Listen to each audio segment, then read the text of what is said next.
Bonjour, je voudrais répondre à une question que j'entends, que l'on me pose très souvent, c'est dis donc, toi tu utilises la méthode positive, bienveillante, mais ça veut dire que tu dis jamais non à tes enfants, ça veut dire que tu leur laisses tout faire, etc., etc. Alors non, je précise, je reprécise, et c'est important que tout le monde comprenne que l'éducation, la parentalité consciente et sécurisante ou positive, ce n'est pas une éducation permissive, loin de là. C'est juste une approche différente. C'est simplement que moi, au lieu de crier, au lieu de punir, au lieu de frapper, d'humilier, au lieu de dominer mes enfants, de les soumettre par la peur, d'utiliser le rapport de force, le pouvoir de rapport de force, j'utilise l'empathie, j'utilise la bienveillance, j'utilise la tendresse. Je remplis le réservoir d'amour de mes enfants chaque jour. L'amour n'est pas une récompense. Je respecte mes enfants dans leur intégrité, je respecte et j'accompagne leurs émotions. Alors, c'est pas facile tous les jours, ça nécessite tout un tas d'outils, de connaissances, parce que je les ai appris, hein, on ne sait pas ça de manière innée. De manière innée, on va reproduire ce que nos parents ont fait, mais ce qui ne veut pas dire que c'est la bonne façon de faire, en fait. Et pour preuve, mon expérience me l'a démontré. Comme vous savez, j'ai 5 enfants.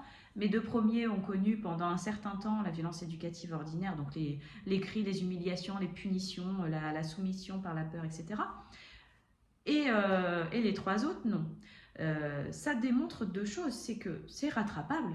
Mes premiers enfants, j'ai pu réparer la relation en adoptant cette nouvelle façon de faire.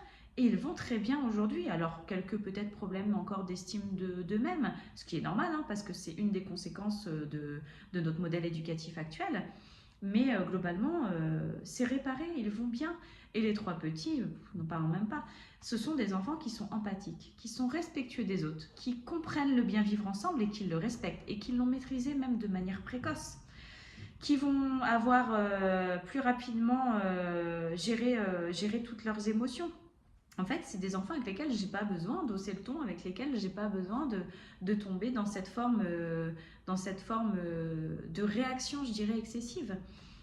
Quand moi je me sens dépassée moi-même par une émotion, que j'ai envie de crier, parce que attention, il y a des fois ça m'arrive, hein, tout n'est pas rose à la maison, c'est pas vrai, hein, et bien je m'isole, je vais me calmer, j'apprends à me calmer, j'apprends à maîtriser mon émotion avant d'aller solutionner et accompagner celle de mes enfants.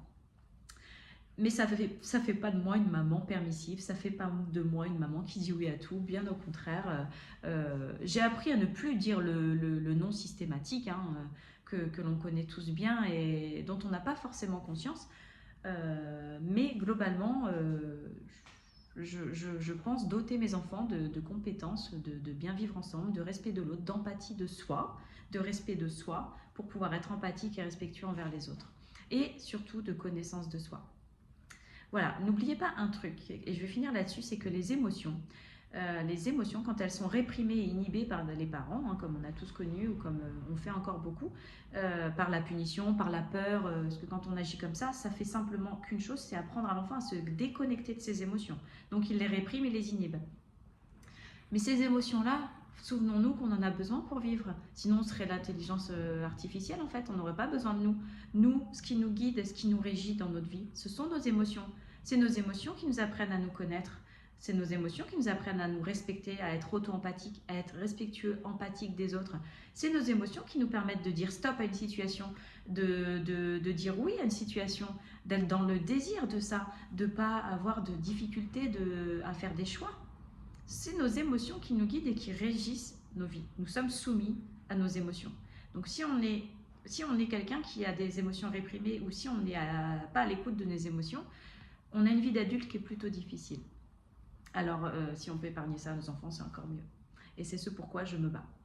Alors je vous dis à bientôt. Ciao. Et dans la prochaine vidéo, je vous apprendrai comment accueillir justement une tempête émotionnelle sans avoir besoin d'utiliser les cris, la peur, la domination, etc., etc. À bientôt.